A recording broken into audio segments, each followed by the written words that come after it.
Tony Perkins was just in here. I mean, it seemed like he did it all tonight. I mean, that's probably one of the better games I've seen him play. Would you kind of? I mean, how do you feel like he energized your team today?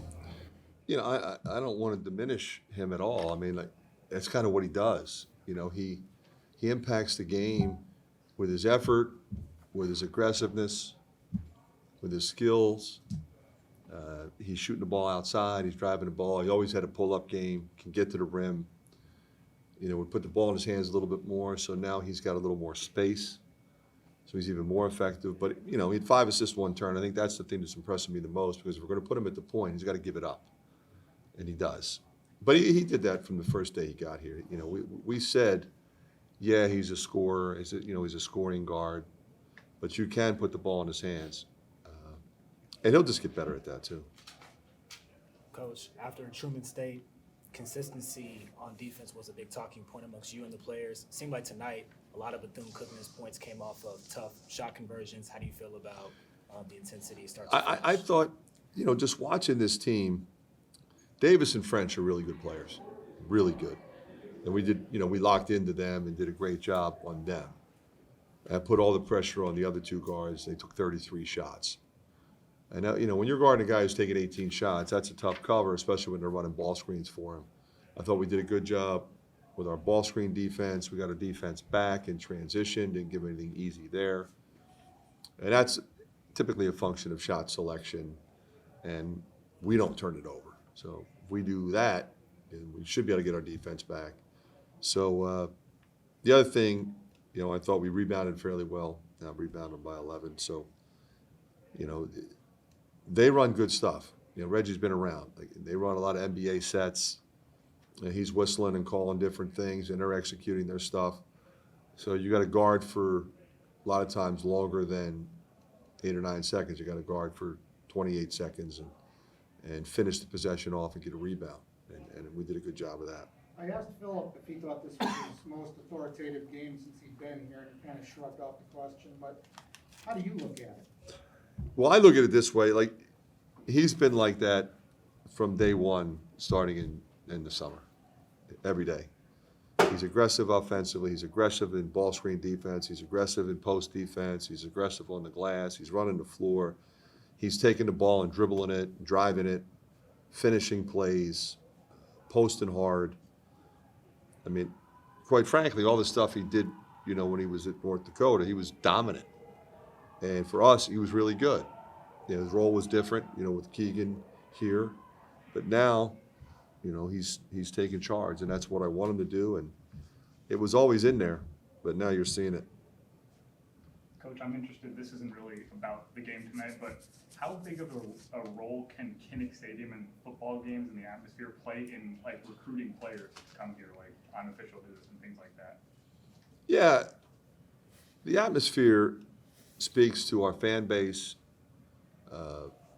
You look at that facility and the facility next door, and then they look at our facilities. They look at a program.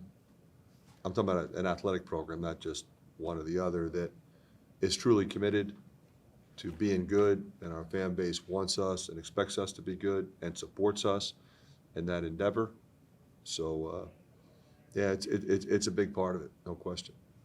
Coach, Tony's kind of known as your guys' emotional leader. Peyton showed a little bit of emotion today, too.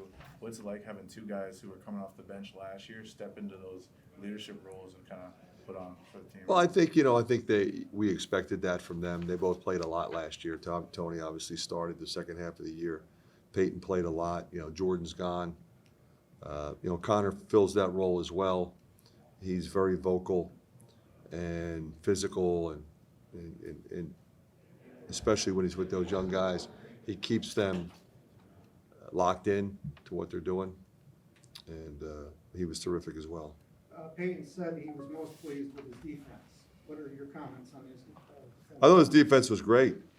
We started him on French, and we did some switching. Obviously, you guys saw that. So he wasn't on him the whole time. And the idea that, okay, we're going to put this guy on that guy, and this guy is not going to let that guy score. That's not how it works. There's too much screening action. And so there's going to be switching and other people are gonna be on the guy. So everybody's gotta know what this guy does, but, you know, his intensity level and his length at the start, you know, was a major factor. And, you know, their best player, the guy who got 30 last year at Seton Hall, going 1 for 5. What did you like from Aaron's performance first game? I thought Aaron was terrific, you know, at both ends, you know, driving the ball defensively. You know, he sticks his nose in there on the glass, always has, not a mistake guy. Played like a veteran, that's what we need him to do. Josh had, gave you guys a little lift off the bench, or energy off the bench, crowd energy. I mean, 3 steals, first career assists. I mean, what's realistic to expect from him this year? Well, I think what you saw, Yeah. yeah, you know, and he gave us 11 really good minutes. You know, I think he's capable probably of 15, 16, maybe, you know, 6 or 7 minutes a half, 7.5, that type of thing. Because the thing about it is, like, he does tire, but as he's tiring, he gives you, like, he runs and he posts and he comes up on ball screens, and his activity level is the reason he's tired. So I'm okay with that, you know, so we just have to be careful we don't leave him in too long, you know, when he starts to get tired and it becomes an issue. And then Chris Murray, I mean, kind of seemed like, I don't know. What'd you think of his performance? Well, I thought he was really good. Obviously, I'm happy for him the way he's playing. He had a couple uncharacteristic turnovers for him. But the key for him is, you know, in the past, he would have let that linger, and he just played right through it. And I think that's a big step for him. You know, yeah, you're an aggressive guy. We want you to be aggressive. You are going to turn it over once in a while. Okay, 4 is too many. You know, 2 is probably about where you're going to be, because you're going to turn it over some, because you're driving the ball, you're driving and kicking, you're driving and finishing, you're taking it in transition. But I want him to do all of that. When he does, he's at his best, and then we're better. Obviously, the competition improves as the months go by, but when you look at the box score, and you don't even need to look at the box, I'm sure, but you see 5 starters and doubles, several guys off the bench contributing, a lot of versatility in those stat lines. Is this the ideal for the season? Yeah, you know, I think when I looked at this team at the end of last year and knowing what we had coming in, I felt like this is what we could become. You know, you're going to have situations where we're going to have 4 guards out there. So, you know, Josh Dix, Patrick, Peyton, those guys are going to have to rebound and be physical. You know, there's times we're going to need Phillip out there a lot. You know, that's where we're going to need Josh at times. But I do think we have enough depth, enough shooting, enough handlers, enough shot makers. But most importantly, you know, 25 assists. You know, it's a group that understands how to win. Coach, tomorrow is election day. Can you just talk quickly about the importance of voting and what you tell your team? Yeah, I mean, I voted already. You know, we gave them off so that if they didn't vote early, they can. We talk about the importance of it. I've done that for the last couple of years. It's obviously been a unique time in our country's history with regard to, you know, political parties and the future. So you want them to be a part of it. So you know, we just tell them to get out and vote. We don't tell them who to vote for.